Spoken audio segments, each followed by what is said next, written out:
Hello guys, isa na naman pong video ang pakikita ko sa inyo. Ito po, puno ng saging. Yan, ang puno ng saging ay hindi lang po bunga ang pinakikinabangan. Ito po ay marami ring pakinabang. Ito po ay nagagamit sa gamutan. Ito po, sa masakit po ang puson at hindi po makaihi. Ito po ay isang magandang gamot, ang talbos ng saging. Yan. Nakikita nyo po yung mahaba na yan na nakatuwid, yan po yung bilog. Yan po ang kukuhain ninyo mga guys.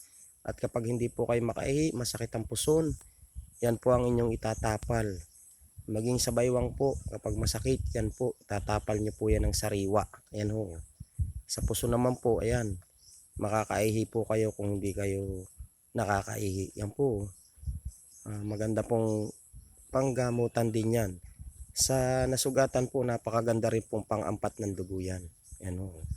Tingnan nyo po mga guys. Kaya ang puno po ng saging ay hindi lang ho yung bunga ang pinakikinabangan. Ito rin po ay napakaganda sa mga gamutan. Katulad nga po nung sinasabi ko, yung sa balisaw-saw, yung hindi makaihi. Yan. Tatapal nyo po yan, nakatuwid na yung bilog. Yan po ang kukuhain ninyo. Yan. Yan. At sa nasugatan din ho, kung kayo nasa bundok at wala kayong makuhang pang first aid, yan po, isa po yan sa magandang pang first aid sa sugat. O yan po.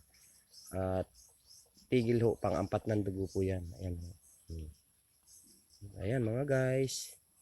Hanggang sa muling video mga guys. Sa mga susunod ko po pong upload na mga halamang panggamutan.